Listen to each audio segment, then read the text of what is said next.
Welcome everybody. I'm going to build myself a camper van and I decided to document the conversion process from start to finish and share it online because maybe it can help other people, but if my video doesn't reach anybody, I think it's still an important thing to do, film my conversion. It's some kind of a journal, but with videos. If it doesn't help anybody, it will help me to become a better person. I think filming videos is a skill that will help me. This is my van. I recently bought it. It's not a big van, but I think I will manage to build something comfortable in here. The reasons I bought this van. This is a Peugeot Partner from the built in 2015. It's in good shape. I don't see any damage. I haven't seen any damage, any considerable damage, and it runs perfectly. Okay, the reasons I bought this small van, the Peugeot Partner, is because of costs. Buying a van can be expensive and I don't want to use a lot of money. I found some good vans for a good price that were bigger than this one, but do I actually need that much more space? I don't think so. I think that small van to start with, I can make something comfortable out of it. A bigger van means more comfort when it's ready, but for the moment I don't think a bigger van will be a blessing. I think it will be a curse because it takes a lot more work to do the actual conversion when buying a bigger van. So I settled on this smaller van, which is also easier to park and drive it. More stealthy when I'm in cities. When I will be in cities, I'm not going to cities at the moment. As you can see, this is not a city at all.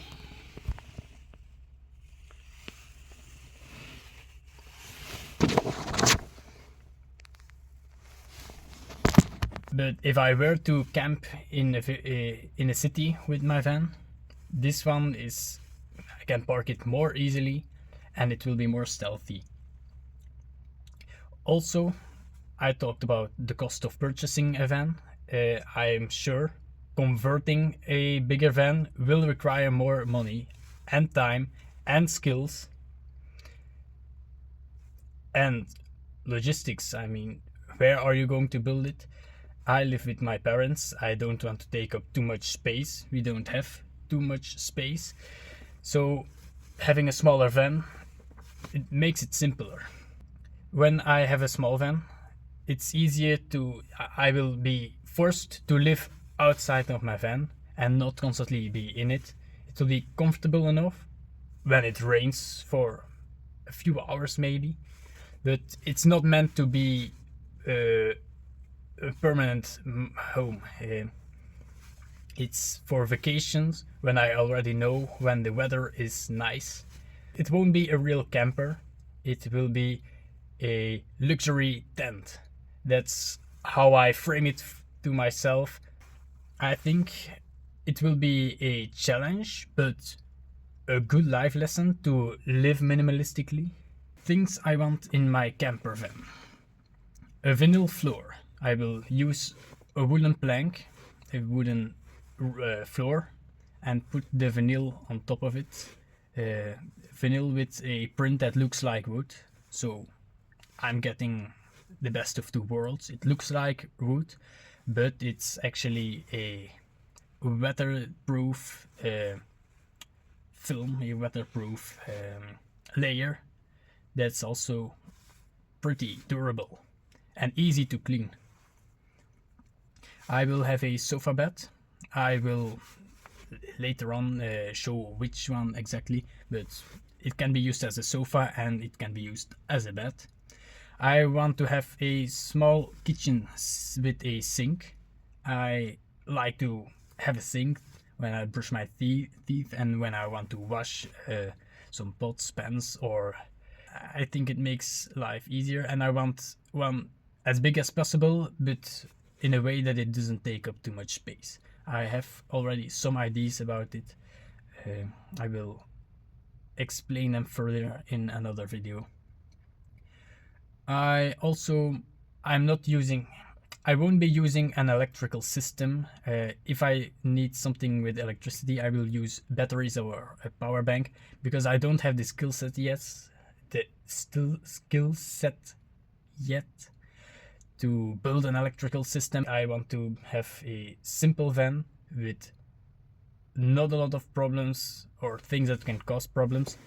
So for lights and things, I will use batteries. To cook, I will have a gas stove, and I will use it outside. And of course, I will need to build some storage.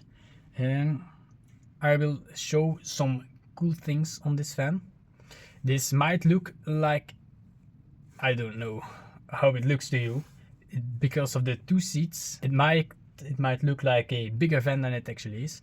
It has the size of a normal passenger vehicle, a normal car, passenger car, family car. So there isn't really place for 3 big persons, but a 3rd person I can take with me in when absolutely necessary. That's one of the reasons I really like the 2 passenger seats. It's also very handy to get to the back of the car. This seat can come down, and the seat next to it, and the seat next to it can also come down. As you can see, this gives a lot of more space and easy access to the back. I also have windows in the back. It is because there's no camera system, video system to look behind you. The windows are actually to drive backward, but the big benefit is I have natural light when I want to have it in the back of my van. A big disadvantage is this thing, where the safety belt attaches to it. This thing is necessary because otherwise the middle seat wouldn't be legal. I'm now on the middle passenger seat, the seat in the middle. There is not a lot of room here. I don't fit in it when the driver's seat is in its normal position, then I don't fit in it. But when I move the driver's seat a little more to the front, then with this extra room I can fit my feet there, and I have a comfortable bed. But as you can see, this metal thing which I talked about, it's a bit in the way, so I will have to fit my bed exactly to this thing, so I can put my feet through this window.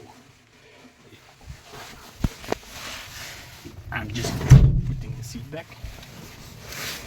It might not be very comfortable. It's not the most comfortable solution, but I think that I can live with it. I'm not sure whether I should insulate or not. I'm not in a cold country, I'm not in a warm country. I live in Belgium, in Europe, which has the climate of the same as northern France, the UK, Germany, those central Western European countries, which have warm summers, not very hot, but always warm, and cold winters. And in summer, when you live in a hot country, you might experience this. It can be very hot in the day, extremely hot in the day, and still cool down very fast at night. When you have trouble sleeping, trouble falling asleep because of the warmth, and you wake up at night because of the cold. So I'm not sure whether I should insulate or not. I accept advice from everybody. As you can see, there are things I still need to decide on. I will try to make weekly videos to keep you updated. Thank you for watching. stay tuned for part 2, 3, 4 and up until 500 at least. See you next time.